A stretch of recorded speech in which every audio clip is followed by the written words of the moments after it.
आकाशवाणी का ये अहमदाबाद वडोदरा केंद्र है। प्रस्तुत है कार्यक्रम हिंदी जगत। प्रस्तुति दीपशिखा दुर्गापाल की।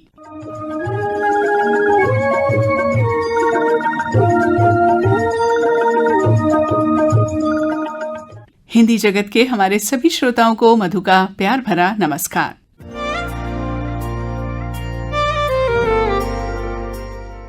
दोस्तों, जैसा कि आप सब जानते हैं, आकाशवाणी अपने 90 वर्ष पूरे करने को है। अपने आदर्श वाक्य बहुजन हिताय बहुजन सुखाय के साथ 8 जून 1936 से ये लगातार हमें शिक्षित करने का कार्य कर रहा है, हमें सूचना दे रहा है और साथ ही हमारा मनोरंजन भी कर रहा है। देश की संस्कृति को, संगीत को घर घर तक पहुंचाने का कार्य कर रहा है आकाशवाणी।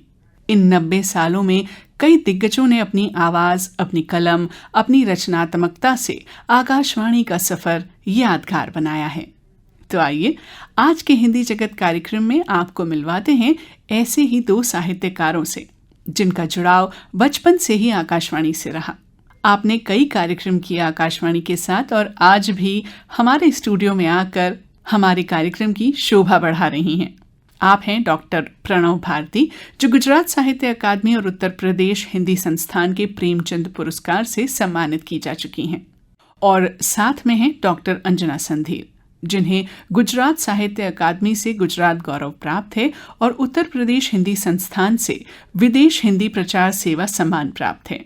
आपने हिंदी गानों द्वारा विदेश में हिंदी पढ़ाने का कार्य किया और हिंदी के अलावा उर्दू में भी ये निपुण हैं। तो आइए सुनते हैं आकाशवाणी के 90 वर्ष पर ये परिचर्चा। डॉक्टर प्रणव भारती और डॉक्टर अंजना संधीर से बातचीत कर रही हैं दीपशिखा दुर्गापाल।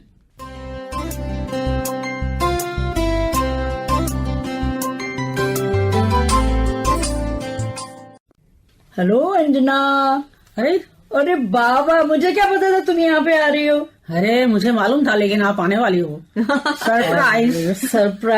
अरे भाई, तुम्हारा तो बहुत बड़ा, हमेशा सरप्राइज ही देती हो तुम। देखिए, मुझे बहुत अच्छा लग रहा है कि मैं आप दोनों की ये मीठी बातचीत सुन रही हूँ और मेरे साथ साथ जो हमारे श्रोता हैं वो भी इसका लाभ लेंगे, क्योंकि आप दोनों, डॉक्टर अंजना संधीर, डॉक्टर प्रणव भारती, आप दोनों हिंदी साहित्य के तो माहिर हैं ही, लेकिन साथ ही साथ आप आकाशवाणी से बहुत वर्षों से जुड़े रहे हैं, वार्ताकार के रूप में, प्रेजेंटर के रूप में और उससे भी ज्यादा एक लिसनर के रूप में, श्रोता के रूप में। तो आज हमें तो ये लाभ मिलना चाहिए आप दोनों की यहाँ पर उपस्थिति का, कि आप आकाशवाणी के जो 90 वर्ष पूरे हो रहे हैं उस पर आपके क्या अनुभव रहे हैं और वो हमारे साथ साझा करें। तो बस बताइए। बिल्कुल बिल्कुल, आकाशवाणी तो जैसे हमारी सांसों में है दीपशिखा जी। मैं अगर कहूँ कि यूं मुस्कुराते रहे तो बात क्या, और इससे बड़ा कोई और साथ क्या, और एक सच्चा साथी मिल जाए अगर भाई, तो जिंदगी में आकाशवाणी से बड़ी और बात क्या। तो आकाशवाणी तो हमारे साथ जैसे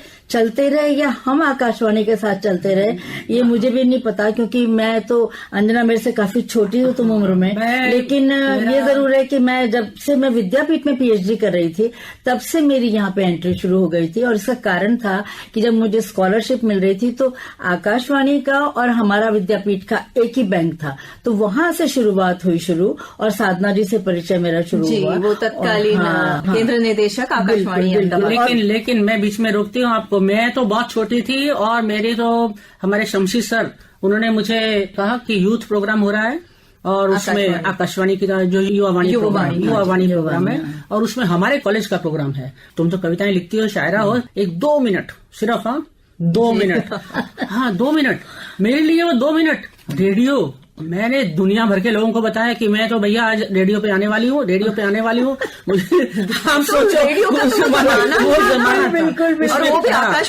आकाशवाणी था और आकाशवाणी में मतलब मैं आ रही हूँ, इतने लोगों को बताया। उसके बाद तो आकाशवाणी हमारा घर हो गया। एक टैलेंट इवनिंग में मुझे बंसाली सर ने, अभी तो वो इस दुनिया में नहीं है, लेकिन विजय बंसाली सर, वो युवावाणी के डायरेक्टर थे, उन्होंने हमारे सर को पूछा ये लड़की कौन है, बड़ा अच्छा हिंदी बोल रही है और क्या टैलेंट इवनिंग में अनाउंस कर रही है। वो मुझे मिले, मुझे बोलते हैं तुमको युवावाणी में आना है। मैंने कहा हाँ सर जरूर, क्यों नहीं। बोले लेकिन गुजराती वहां बोलवानू छे। मैंने कहा सर गुजराती में, मेरे को गुजराती का एबीसी नहीं आता है, गुजराती का एबीसी नहीं आता है। बोले नहीं पण बोलवानू तो छे, जो तारी आवाज केवी सरस छे। मैंने कहा सर नहीं, मुझे नहीं आना है। मैंने मना किया, इतना मना किया, मगर वो बोले नहीं आना ही है। फिर तो क्या किया, पूरा स्क्रिप्ट को वो ट्रांसलेशन और ये और फिर लिपि यंत्रण, उनको मैंने कहा सर लोग कोसेंगे आपको, कैसे कैसे आर्टिस्टों को आप ले आते हो, उनको गुजराती नहीं आती है। बोले ए तुम्हारी जवाबदारी नहीं। देखिए उनको पता था ना कि आपके अंदर वो प्रतिभा है कि आप कर पाएंगे, भले वो आपकी पहली भाषा नहीं थी। हाँ, तो फिर भाई हमने तो मेहनत करी और उन्होंने प्रोग्राम किया। उसके बाद 1980 के करीब, यानी मेरा 79 में पहला प्रोग्राम 2 मिनट वाला जी। उसके बाद युवावाणी में आए, उसके बाद से तो बस समझ लीजिए ना, मुझे तो उस समय याद है जब हम बहुत छोटे बच्चे थे और मैं डीपीएस में दिल्ली में पढ़ती थी उस समय, और हमारे यहाँ एक मर्फी का रेडियो आया छोटा सा, और पूरे मोहल्ले के लोग उसमें न्यूज सुनने के लिए आया करते थे। हाँ, तो वो उन दिनों की बात, तब से हम जो रेडियो से जुड़े। फिर मैं दिल्ली के रेडियो पे गई और दिल्ली के आकाशवाणी दिल्ली के रेडियो पे गई, बच्चों के प्रोग्राम में किसी में कोई मुझे लेके गया वहाँ पे। मैं तो छोटी थी, मतलब ये कितने साल पुरानी बात होगी ना। अब मत पूछो। नहीं ऑलमोस्ट मुझे, मैं साधना भट्ट जी ने मेरी सीडी का रिकॉर्डिंग था, उसके पहले जो लाइनें कही ये ना, बस आप तो साधना बहन ने शारदा वंदना की थी और साथ में उन्होंने कुछ बोला। उन्होंने मेरे लिए लिखा कि सारी दुनिया अंजना को बहुत बड़ी कवित्री और ये और वो जानती है। मैं उस अंजना को जानती हूँ जो हमारे स्टूडियो में 2 चोटियां करके आया करती थी। वो तो अंजना मैं भी जानती हूँ, तुम्हें इस हिसाब से आज भी रेडियो का नाम आता है तो सारा छोड़ छाड़ के भी हम कुछ भी करके ट्राई टू मैनेज के भी नहीं। तो प्रणव जी, मैं आपसे जानना चाहूंगी, आप तो बहुत सारे रेडियो प्रोग्राम्स के जरिए भी जुड़ी रही हैं, मतलब खुद सीरियल भी बनाए हैं आपने, तो तब क्या अनुभव था, कुछ हमें बताइए। एक्चुअली मुझे लगता है मेरा साधना बहन के साथ में किस तरह से मेरी पटरी बैठनी शुरू हुई है कहूंगी, क्योंकि मैंने जैसे बताया मैं पीएचडी कर रही थी तो मैं वहां मिलती थी, बैंक में मिलती थी सब लोगों से। अच्छा, फिर मनोज जी भी आ गए, मदन मोहन मनोज जी, फिर वो वहां पे आने लगे और उन्होंने एक नव परिमल करके एक संस्था उन्होंने शुरू करी। और उसके बाद फिर वो हर बार फोन कर देते थे कि हम प्रोग्राम कर रहे हैं, आपको आना है। अब हम तो गृहस्थी लोग थे भाई, तो बच्चों को छोड़ के हर बार आना पॉसिबल नहीं था, तो वो कई बार नाराज हो जाते थे मेरे से कि मैं खुद फोन करता हूँ फिर भी आप नहीं आती हैं। तो एक आध बार मेरी उनसे हल्की सी झड़प भी हो गई इस बारे में, और उनका ये था कि हर शनिवार को ये प्रोग्राम कहीं ना कहीं होना चाहिए। तो जब वो यहाँ से गए थे तो सूरज प्रकाश को उसका अध्यक्ष बना के गए थे, और उनके समय मैंने तो बहुत सारे यहाँ पे कवि सम्मेलन अटेंड करे। और साधना जी की अगर मैं बात कहूँ तो साधना जी के साथ जब मैंने काम किया तो उन्होंने मुझे बहुत अलग अलग तरह के काम दिए। एक मुझे याद आ रहा है कि एक एक्सीडेंट के ऊपर कोई प्रोग्राम बना था। पहले ऐसी बात थी ना कि एक्सीडेंट हो जाए तो पहले पुलिस में खबर करो, बाद में वो करना चाहिए। तो उसके ऊपर मैंने कुछ सीरीज लिखी थी, मुझे याद नहीं है पूरी तरह से अब, तो उस समय आकाशवाणी के लिए मैंने लिखी थी वो सीरीज। दूसरे ज्ञानवर्धक के प्रोग्राम थे। मुझे याद है कि महिला पत्रिका थी, उसमें सड़िया पाछड़नी जिंदगी, यानी ये जो महिलाएं जेल में होती हैं और जेल में उनका जीवन कैसा जाता है और जेल के कैदियों के बारे में। तो उस समय आई थिंक डॉक्टर बिंदु त्रिवेदी जी थे उस प्रोग्राम में। तो महिला पत्रिका के लिए मैं बड़ौदा की जेल में गई और वहाँ के जितने सारे बड़े बड़े लोग सिखों के पीछे की जिंदगी, और वो बहुत सक्सेसफुल प्रोग्राम था। उसके बाद में कोई भी सेंसिटिव प्रोग्राम हुआ, मेरा सौभाग्य रहा कि मनोज जी ने हमेशा मुझे सुना कि नहीं आप चाहिए, हमेशा याद करते। और उन्होंने उर्दू मजलिस चलती थी, उसका एक बहुत बढ़िया आपको उदाहरण दिखाता हूं। उनकी भी हमारे यहाँ जब सिलेक्शन हुआ उसमें 103 लोगों में से हम 3 लोग चुने गए थे और एक मैं थी, ठीक है। तो वो मेरे ऊपर तो बहुत झगड़ा हुआ, इनको क्यों लिया गया है ऐसा, वो तो लड़ाई हुई। जो भी मेरे सिंधी के जो प्रोड्यूसर थे ककवानी जी, उन्होंने के ऊपर बहुत उन्होंने कहा कि नहीं ये लड़की को तो लेना ही है। ये बात में झगड़ा मुझे बाद में बढ़ा। उसमें एक बेगम का प्रोग्राम आता था, रहीम चाचा सीरियल था। वो रहीम चाचा सीरियल में ऐसा हुआ कि एक बार ना नारी मुक्ति का आंदोलन चल रहा था और उस वक्त ना मेरे साथ में हसीना कादरी जी थी। उस एपिसोड में दरअसल मजलिस की शुरुआत ही हसीना कादरी से हुई थी। और उसमें ना जो स्क्रिप्ट राइटर थे वो अनवर जोसेफ से, ठीक है, उन्होंने लिखा। मैंने कहा हसीना बहन ये क्या है, ये इतनी सारी गालियां बेगम तो नहीं खाने वाली है। तो मैंने ना हसनैन सिद्दीकी जो प्रोड्यूसर थे उर्दू के, मैंने कहा सिद्दीकी साहब ये क्या है, इतनी सारी गालियां लिखी हुई है और हम लोग क्या प्रचार कर रहे हैं रेडियो की तरफ से कि बोले अरे अमा अंजना जी छोड़िए आप, औरतों के साथ तो क्या क्या होता होता है घरों में, मतलब घरों में होता है, उसको हम रेडियो से भी ये बताएंगे, ये प्रचार माध्यम है। हाँ, मतलब हम उसको किस तरह से बेटर बनाने की जगह हम इसे और ऐसा रखेंगे। मैंने बोला मैं तो नहीं आज रिकॉर्डिंग नहीं करूंगी। अरे बोले कहाँ, अरे आज देखिए, आज तो हमारे पास इतने साधन है, कैसे रिकॉर्डिंग होती है, फटाफट सब पता भी नहीं चलता। उस समय तो बड़े बड़े वो टेप में करते थे, चक्के होते थे टेप में। हाँ, वो इतना, उसके बाद में ओवर वॉइसिंग ये वो मैं समझती थी, लेकिन हसीना जी वो बोले नहीं अंजना साहिबा बिल्कुल ठीक कह रही हैं आप। तो वो मुझे कहने लगी चलो अपने कैंटीन में। तो यहाँ कैंटीन हमारी उधर हुआ करती थी, हम बहुत खाया, मैंने उसको बोला, बहुत खाया, उनको कह दिया। जो प्रजापति था ना, वो रिकॉर्डिस्ट था, बोले अंजना बहन मारे शू करवानू, मैं कहा तुम्हारे बेसवानू। अब बेगम अगर नहीं है तो सारे को स्टार बैठ गए। मतलब देखिए फेमिनिज्म के लिए भी आकाशवाणी ने, आकाशवाणी ने आपकी जिंदगी में, और आपने भी आकाशवाणी के कार्यक्रमों के माध्यम से फेमिनिज्म को, नारीवाद को, आकाशवाणी इसमें सुनिए, इसमें क्या हुआ, मैं राइटर को बुलाओ कि ये डायलॉग चेंज करो। अरे बोले अंजना साहिबा कब ये होगा, कब रिकॉर्डिंग होगी? कल संडे में लोग सुनते हैं आपका सीरियल ये। मैंने कहा भले सुनते हैं, नहीं लेकिन साधना बहन भी तुम्हारे साथ में इतने ही जुड़ी हुई थी। मुझे एक बात याद आती है, मैं उनकी बात याद बताती हूँ कि हम लोग कविता करते थे, ऊपर जाते थे, उनके पास में बैठती थी, तो कोई समय ऐसा नहीं होगा कि हम 2-3 घंटे से जी मुझे याद है मैं जब आकाशवाणी अहमदाबाद में नई आई थी, तब से मैं आपको देखती थी। एक दिन मैंने देखा वो अपनी ड्रॉर में कुछ ऐसे हल्के से कुछ रख रही हैं अंदर को, तो मैंने कहा साधना बहन दिखाओ ये क्या है? तो बोलने कि अरे नहीं ये तो प्रणव जी ऐसे ही, कहाँ ऐसे ही। तो वो मैंने उनसे जबरदस्ती कागज निकलवाए, तो वो नहीं चाह रही थी मुझे दिखाना, तो मैंने कहा नहीं निकालो। फिर मैंने उनकी वो निकलवाए, तो देखा उन्होंने कविताएं लिखी हुई थी, छोटे छोटे टुकड़ों। बोले ये तो कोई ऐसी कविता है कि छपे। मैंने कहा मैं छपाऊंगी ना आपकी कविता, आप चिंता क्यों कर रही हैं? फिर उसके बाद में हमने उसका पूरा मैंने तैयार की, उसकी पुस्तक तैयार की, और गुजरात एकेडमी से वो उनकी पुस्तक छपी। फिर वो कहने लगी अच्छा हम इसका वो क्या रखेंगे शीर्षक, तो मैंने कहा आप चुपके काम कर रही थी ना, तो इसका शीर्षक रखते हैं चुपके से। तो उनकी पहली पुस्तक जो छपी वो यहाँ के अकेडमी से, उनकी पहली पुस्तक थी चुपके से, और वो इस तरह से निकली। अच्छा डॉक्टर प्रणव भारती, यहाँ मैं आपसे जानना चाहूंगी, आप रेडियो सीरियल्स के निर्माण में भी जुड़ी रही, आपने उनकी पटकथा लिखी और डायलॉग संवाद वगैरह सब लिखे, तो कुछ आपके वो अनुभव बताइए। जब मुझे याद है मैं आई थी तब पंडित ब्रिजभूषण काबरा के साथ आप संगीत सरिता पर काम कर रही थी, और वो काफी मेरे ख्याल से काफी लंबा वो था सीरीज था, मुझे याद नहीं आ रहा है इस समय। और एक पांडे जी हुआ करते थे एक, तो उनकी एक इंटरेस्टिंग बात बताऊं अगर आप कहें तो जैसे ही एंटर होती थी ना, वो बहुत अच्छी स्केचिंग करते थे, तो फोटो बनाने लगते थे वो मेरा, और गर्दन तक आते कहते थे साधना बहन अब क्या करूं, ये है नहीं इनके गर्दन, तो मैं क्या बनाऊं? और हम लोग इतने जोर से बुक्का फाड़ के सारे हंसते थे। तो साधना जी मुझसे कहती थी कि अरे प्रणव जी अब तो संभल जाइए थोड़ी, आपके तो फोटो भी नहीं बन रही है, स्केचिंग भी नहीं हो रही है। अच्छा, तो बड़े इंटरेस्टिंग। नहीं ये तो आपके बहुत रोचक किस्से रहे हैं आकाशवाणी के साथ के, और इतना लंबा साथ रहा है आपका। आकाशवाणी अहमदाबाद को 77 वर्ष हो गए हैं, और पूरे आकाशवाणी को 90 वर्ष अब बस पूरे होने ही जा रहे हैं। तो डॉक्टर अंजना संधीर, आप विदेश भी गई, रेडियो आपके साथ, मतलब आकाशवाणी आपके साथ रही? आकाशवाणी मेरे साथ हमेशा रहा। मैं 90 समझ ली ना, 80 से लेकर 95 तक जी ये रेडियो मेरा दूसरा घर था। ये अहमदाबाद इंडिया में कह लीजिए, यहाँ से विविध भारती के प्रोग्राम भी यहीं से रिकॉर्ड होते थे। और मुझे खुशी है कि मैंने जयमाला प्रोग्राम फौजी भाइयों के लिए पेश अभी किया, भी चलता है, विविध भारती पर आता है, तो मुझे वो पेश करने का मौका मिला। मतलब मैं खुद फौजी की बेटी हूँ, तो वो एक प्रोग्राम को कैसे मैंने किया, और उनके लिए स्पेशल हमने गाने लगाए। और इसी तरह से दूसरे मिलन यामिनी और दूसरे गीतों भरी कहानियां मैंने बहुत सारी लिखी रेडियो के लिए, और कुछ जिंगल्स में भी मैंने काम किया। बहुत तरह के काम रेडियो के लिए, और हमारा चलते रहा। मैं मेरी अपनी कविताएं पढ़ने भी आती थी। मैं रेडियो की एडवाइजरी बोर्ड में 3 साल की मेंबर हूँ जी।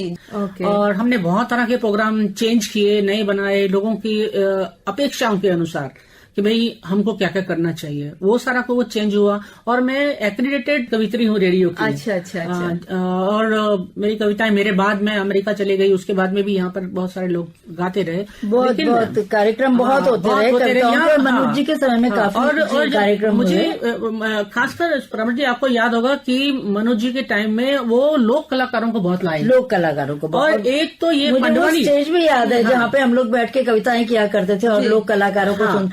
बल्कि कॉन्सर्ट होते थे, कॉन्सर्ट्स होते थे उसमें और पहली बार ये पंडवानी की गायिका जो है तीजन भाई पहली बार आकाशवाणी की वजह से अहमदाबाद आई। अरे वाह। और उसने जो गाया है, माय गॉड, लोग तो ऐसे मेस्मराइज हो गए कि पूछो मत।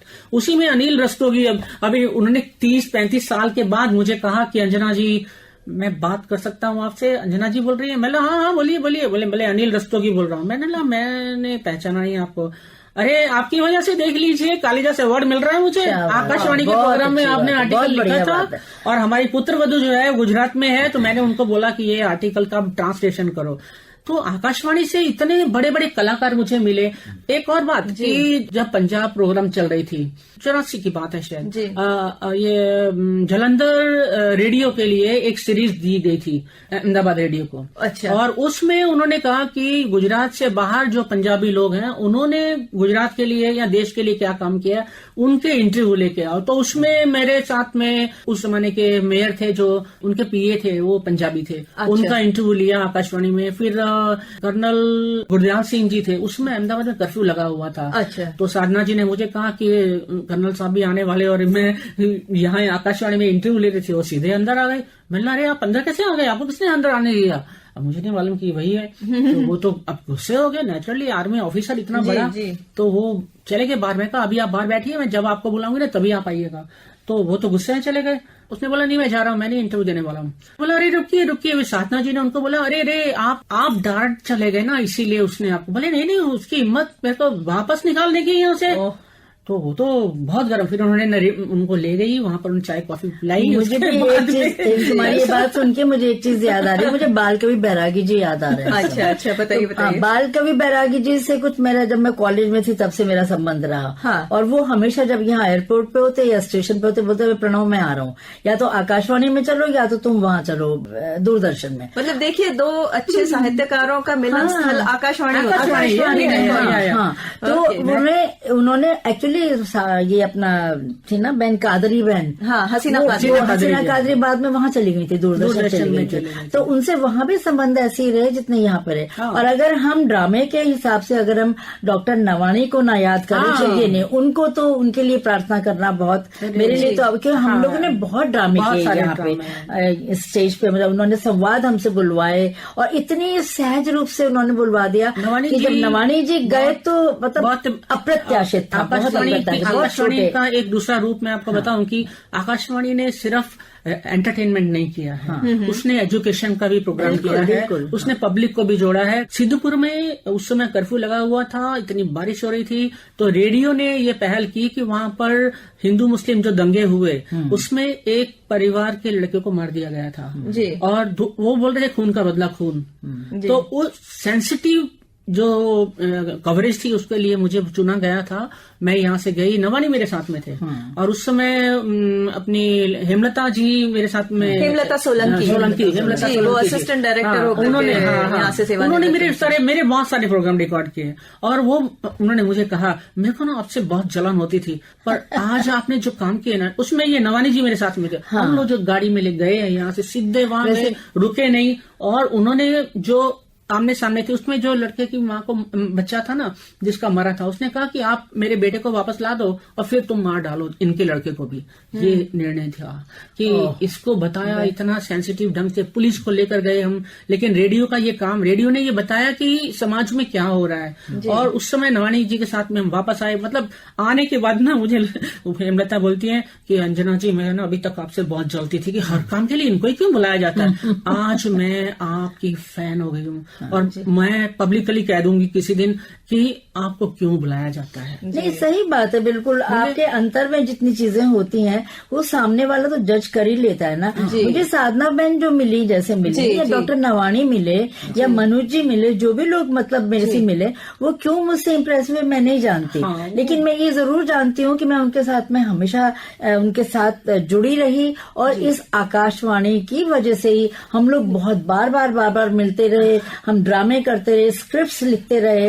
हाँ, मैं इसमें ये कहना चाहूंगी कि आकाशवाणी के जो भी प्रोड्यूसर होते हैं, कर्मचारी होते हैं, मैं हूं एक प्रोड्यूसर, तो हम लोगों का एक ये होता है कि जिसके अंदर प्रतिभा है हम उसे बढ़ावा दें, ताकि हमारे जो श्रोता है उन तक एक उच्च गुणवत्ता का कार्यक्रम ये तो मुझे ये आप लोग जिस ग्रुप के हो, एज ग्रुप के हो, और मैं जिस एज ग्रुप की हूँ, और मुझे अब लोग ढूंढ के बुला रहे हैं, दूसरी जगह से भी बुला रहे हैं इस उम्र में कि हाँ प्रणव भारती अभी काम कर रही हैं, इसका मतलब है प्रणव भारती ठीक है। तो मतलब ठीक है, थोड़ी सी तकलीफें हैं, ऐसी बात नहीं है, लेकिन ऐसा नहीं क्योंकि मस्तिष्क में बहुत कुछ भरा हुआ है, तो लगातार बहुत सालों बाद आपको आकाशवाणी में मैंने ही बुलाया। बिल्कुल, मैं तो यहाँ ही तो मेरी आंखों में आंसू आ गए थे दीपशिखा जी। कितना कुछ अभी वर्ल्ड हेरिटेज मिला अहमदाबाद को। 2015 की बात है कि मुझे ढूंढा गया, त्रिलोक जी ने फोन किया, त्रिलोक संघानी, हाँ संघानी जी ने, और कहा कि अंजना जी आपको मालूम है कि एएमसी का बहुत बड़ा प्रोजेक्ट है और उसमें हमें विश्व धरोहर यूनेस्को का अहमदाबाद को दिया गया है, और हम चाहते हैं कि आपसे बढ़िया कोई स्क्रिप्ट राइटर नहीं है और बोलने वाला नहीं है। लेकिन मैंने स्क्रिप्ट लिखी, फिर मैंने अहमदाबाद जो है ना, अहमदाबाद को लड़का बनाया और साबरमती को लड़की बनाया, और इस तरह से स्क्रिप्ट लिखी, और वो किताब वो यहाँ के आर्टिस्टों ने फीचर लिखा पूरा, और वो 15 अगस्त को सुबह 8 बजे ऑल इंडिया में बजा रेडियो। तो यही रेडियो में, हाँ मैं यहाँ से गई तो मेरे साथ में वॉइस ऑफ अमेरिका वाले भी चलते रहे। अमेरिका में आई तो वहां पर मतलब इतने सारे प्रोग्राम हुए, वहां पर इतने हिंदी, मेरा खुद का रेडियो शो चलता था, learn Hindi and Hindi film songs, और 2 साल तक वो चला। वो जो अंजना तुमने जो हिंदी सॉन्ग्स के थ्रू जो तुमने काम किया ना अमेरिका में हिंदी सिखाने का, वो एक बहुत बड़ी बात थी, क्योंकि उसमें पूरा व्याकरण सा गा जा रहा था जी, जो तो काम हाँ, और वो मुझे था। लगता है कि हिंदी गानों का जो आपका ज्ञान कोश बना, वो शायद आकाशवाणी की बदौलत ही बना। बिल्कुल। अरे उसमें तो एक बूढ़ी औरत ने मुझे कहा कि अरे एक लड़की को देखा तो उसको जंगल की आंख सुनाई दी। मैंने उसको ट्रांसलेशन में बताया कि जंगल नहीं है, वो संदल मीन्स खुशबू, चंदन की बात है। तो अरे वो 10 मिनट का शो था, लेकिन तो समझाना पड़ेगा, उसको समझाया मैंने गानों में। मैंने कहा नहीं ऐसा नहीं है, तो उसने जियो बिटिया तुमने, मैं 20 साल से ये जीती, इसको लड़की को देखा जंगल की आंख सुनाई दी इसको। ऐसी बहुत इंटरेस्टिंग बातें हुई है। आकाशवाणी को सही तरह से सुना होता तो पता चलता है कि उर्दू में संदल माने सैंडलवुड मतलब चंदन। तो ऐसे इतने सारे एग्जाम्पल उसमें एक गाना ऐसे अक्सर होता है अंजना, जो हम चीजें जो आम आदमी, जो आम जनता जो चीज सुनती है, वो उसकी डेप्थ में तो जाती नहीं, शब्दों की भी डेप्थ में नहीं जाती है, वो तो जब तक वो नहीं जाएगी उसे कैसे समझ में आएगा। आकाशवाणी ने जो काम किया, एक और मैं बताना चाहती हूँ कि आकाशवाणी में जो काम हुआ है उसने पूरी दुनिया में हमारे संगीत को जिंदा रखा है जी, हमारे गीतों को जिंदा रखा है, और वो अलग अलग गीत, उसमें संगीत की अलग अलग विधाओं को, सारी विधाओं को जिंदा रखा है। और उसमें सबसे बढ़िया बात यह हुई कि जो 200 साल पहले यहाँ से लोगों को लेके गए मजदूरों को, और उनके घरों में भी उनको मीनिंग नहीं मालूम है, बिल्कुल हाँ बिल्कुल मीनिंग नहीं मालूम है, लेकिन वो गाने लगाते हैं। तो मैंने ऐसे 100 गानों का ट्रांसलेशन किया, वाह, और वो उनको बताया कि ये गाना नहीं। एक बार तो हमारे पास टाइम की बहुत कमी है, लेकिन बता रहे राजकुमार रिजवी का शो था, बोले अंजना जी आज तो आपको सबको ट्रांसलेशन करना है ऑनलाइन। अरे मैंने कहा स्टेज पे कैसे करेंगे तुम? बोले नहीं, आपका सब लोग सुनते हैं रेडियो में, और वो प्रोग्राम चला। नहीं बस अंजना, मुझे यही कहना था कि इसके लिए बहुत सारे हम शुक्रगुजार हैं आकाशवाणी के लिए, क्योंकि मुझे तो बचपन में कभी मैंने आकाशवाणी में मैं गई थी बच्चों के प्रोग्राम में दिल्ली में, दिल्ली आकाशवाणी में। उसके बाद में मुझे उम्मीद नहीं थी कि ये अहमदाबाद गुजराती प्रदेश है, यहाँ पे मैं जानती नहीं थी कुछ। मैं 68 में शादी होके आ गई थी, और पढ़ाई भी मैं अंग्रेजी में पहले करके आई थी। तो यहाँ पे जो दोबारा मैंने पढ़ाई शुरू की, उसके साथ में मेरा हिंदी के साथ रहा, और हिंदी के बाद में मेरा जो ये गुजरात विद्यापीठ के साथ में जब मेरा जुड़ाव हुआ, तब मेरा आकाशवाणी से एकदम जुड़ाव हो गया। उसके बाद में फिर कभी नहीं टूटा। ये बड़ी कृपा है ईश्वर की, आगे भी नहीं टूटेगा। आप लोगों की आकाशवाणी के साथ जो आपका संबंध है वो चलता रहेगा। आकाशवाणी के कलाकार अमेरिका में बैठकर भी, आपने विजय का शो चलता है अभी शिकागो भारत रेडियो, उसमें मैं अभी भी सुनते हैं आकाशवाणी, जो सुनते हैं वो अभी भी सुनते हैं। और अब तो सच बात तो ये है कि टेक्नोलॉजी भी अब हमारी मदद करती है कि जो विदेश में बैठे हैं, अब हर किसी के पास तो रेडियो सेट नहीं होता, तो आप मोबाइल पे सुनते हैं या इंटरनेट के जरिए हम सब। लेकिन वो गाने सुने जाते हैं, पुराने गाने हमारे कार्यक्रम। अच्छा, मैंने एक वो काम किया था अपना, इस पे अपना IIM के साथ काम किया था। एक वो आता है प्रोग्राम आता था जिसमें दिल्ली से गाने सिलेक्ट होके आते थे, और नीचे स्क्रिप्ट लिखी हुई आती थी दूरदर्शन गीतों भरी पे। कहानी। तो हाँ, नहीं गीतों भरी कहानी तो नहीं उसे कहते थे, कुछ और चित्रहार। प्रोग्राम था उसका। हाँ, उसको मुझे करेक्शंस करने होते थे उसके अंदर जी। से, तो वो मुझे आकाशवाणी दिल्ली से आया करते थे। तो ये एक बड़ा काम IIM का था वो कार्यक्रम, और मैं 7 साल उनके साथ तो में देखिए काम आप करती दोनों शुरू से ही आकाशवाणी से जुड़े रहे हैं, आकाशवाणी से क्योंकि जुड़े रहे हैं। हम उस पीढ़ी के हैं कि जब रेडियो ही हुआ करता था एकमात्र मनोरंजन का साधन, और फिर वही धीरे तो हम अपने आप को बड़ा अमीर समझे थे जब हमारे यहाँ रेडियो मल्टी सेट आता रेडियो था। आया। हाँ। तो पापा जी। ने कहा कि रेडियो, हमने अरे भैया रेडियो आया, पूरा रेडियो मोहल्ला हमें आ रहा है। अमीर ही बनाता है, आकाशवाणी ने अमीर ही बनाया है। अमीर ही हमें जो बनाया, ज्ञान सच में, मिलता है, बिल्कुल। जो आप जैसे मूर्धन्य साहित्यकार, मूर्धन्य लेखक, वार्ताकार, आप डॉक्टर प्रणव भारती और डॉक्टर अंजना संधीर जैसे और भी अलग अलग जो हमारे क्षेत्र हर के हैं, अपने, अलग अलग हाँ, केंद्रों क्षेत्रों के, के बिल्कुल। जो वार्ताकार आते हैं, कलाकार आते हैं, तो उनके माध्यम से हमारा ज्ञानवर्धन होता है, मनोरंजन होता है, ज्ञानवर्धन भी होता है। और मैं ये उम्मीद करती हूँ कि आप लोगों का और आप सरीखे अन्य साहित्यकारों का जुड़ाव आकाशवाणी के साथ आगामी 90 वर्ष तक भी बना रहेगा।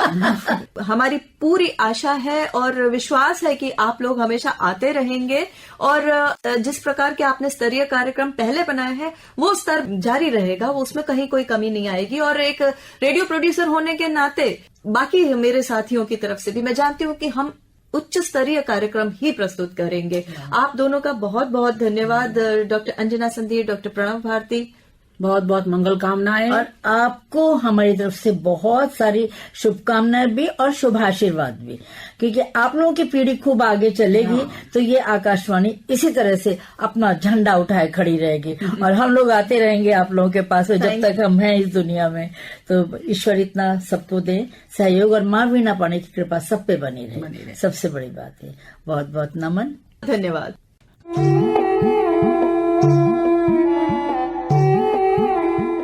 आकाशवाणी के 90 वर्ष पर ये परिचर्चा आपने सुनी। डॉक्टर प्रणव भारती और डॉक्टर अंजना संधीर से बातचीत कर रही थी दीपशिखा दुर्गापाल। इसी के साथ हमारा आज का ये कार्यक्रम समाप्त करने की अनुमति दीजिए।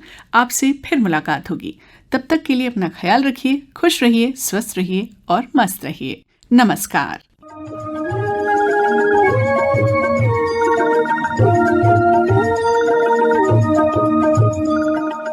हिंदी जगत कार्यक्रम का प्रसारण आकाशवाणी के अहमदाबाद वडोदरा केंद्र से किया गया। प्रस्तुति दीपशिखा दुर्गापाल की।